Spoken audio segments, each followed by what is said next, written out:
मुसलमान जातिवाद में बांट के, धर्मवाद में बांट के लड़ाती रहेगी, आप लोगों का फायदा उठाती रहेगी। मैं आप सभी साथियों से पूछना चाहता हूं, आज इस वक्त लिम्पी नाम की बीमारी चली हुई है, सबको पता होगा। हमारी गौ माताएं कैसे तड़प तड़प के मर रही है। भाजपा सरकार, कोई पार्टी वाला बैठा हो भाई, बुरा मत मानना, बात को समझना और सुनना।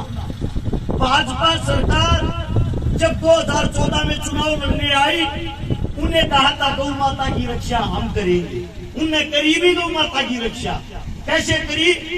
भारत 20वें नंबर पर था गाय का मीट बेचने में, जिसको बीफ कहते हैं। आज भारत 30वें नंबर पर है। या रक्षा करी, जितनी गाय पहले कटती थी उससे 3 गुना बढ़ गई। आज लिम्पी नाम की जब बीमारी आती है, हमारे देश का प्रधानमंत्री, हमारे देश का राजा बाहर से चीते लाता है। मैं पूछना चाहता हूँ, कहा अपने बाप की शादी में लेके जाएगा उनको? क्या कमाएंगे वे? उनके पास इस बात का कोई जवाब है? क्या कमाएंगे उनके लिए वे? हर जगह बस उनको एक ही काम है, इस लोगों को आपस में लड़ा दो, भिड़ा दो, हिंदू मुस्लिम करा दो, उसको उसका दुश्मन बना दो और तुम राज करते रहो। जो काम अंग्रेज करते थे आप लोगों को लड़ा के, वही काम आज हो रहा है, वही काम आज हो रहा है। हम आज कौन सा आजाद हैं? आप सबसे पूछना चाहता हूँ, आप अपने आप को आजाद मानते हो? देश को आजादी 47 में मिली थी, 1947 में। उसके पूरे 4 साल बाद 1951 में शहीद चंद्रशेखर की माताजी की मृत्यु हुई थी, देहांत होया था। चंद्रशेखर की मां, नाम देखो कितना बड़ा, देश का क्रांतिकारी योद्धा, उसकी माताजी की मूर्ति तक नहीं लगने दी थी आप लोगों की सरकार ने, आप लोगों के प्रधानमंत्री ने। पता है क्यों? इसलिए अगर इसकी मूर्ति लग गई, लगने के बाद इनकी क्रांतिकारी विचारधारा फिर ऊपर आ जाएगी। आप लोगों को नहीं पता हो, भगत सिंह, चंद्रशेखर जब हमारे बीच नहीं रहे, उनके 50,000 साथी अंग्रेजों ने ढूंढ ढूंढ के बुरी तरह तड़पा के मारे। वही हालात आज हो रखे हैं। जब आप लोगों के पास में आपका कोई साथी तड़पता है, आपकी गौ माता आज बुरे तौर से जूझ रही है, कहां चले गए भाई आज वे गौ रक्षक? वे गौ रक्षक जो पार्टियों में, उनकी बातें कर रहा हूं मैं, इनकी नहीं। ये जो सदैव अपना कार्य करते आए हैं, जो आज भी संभाल रहे हैं, मैं हर एक पार्टी की बातें कर रहा हूँ। कहाँ है वे पार्टियां? कहाँ है उन पार्टियों के MP MLA? सिर्फ क्या उनको राजनीति करने के लिए और वोट मांगने के लिए गाय याद आती है? कोई मुद्दा बनाना हो, भाई से लड़ाना हो, तभी गौ माता को उठा लाएंगे।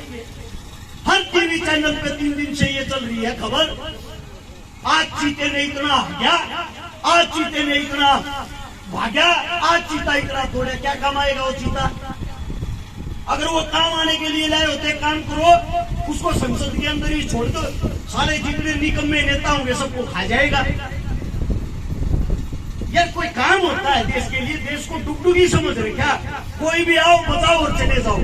हमारा इंसानियत के नाते धर्म बनता है। आज हमारी गौ माता खतरे में है, तो सबसे पहले सारे काम छोड़ के हम सबका, जो अपने आप को हिंदू कहता, सच्चा हिंदू, उसका फर्ज बढ़ता है। गौ माता से बड़ा उसके लिए कोई फर्ज नहीं। सबसे पहले अपनी गौ माता को बचाएं।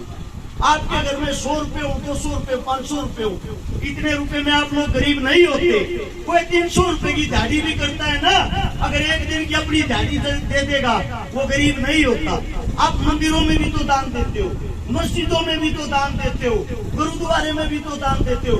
आज हमारी गौ माता दान मांग रही है, हमारा हक बनता है हम उस गौ माता को दान दे। और सबसे पहले भाई कमेटी वालों को एक बात मैं कहना चाहता हूँ, सबसे पहला दान 5100 रुपए का अपनी जेब से मैं दे रहा हूँ। कोई भी आके स्वीकार कर ले, मेरे मुख से कोई गलत बात निकली हो उसके लिए मैं माफी चाहता हूँ। और पास की गौशाला से शायद कमेटी आई है, पाड़ी गांव से कमेटी आई है भाई।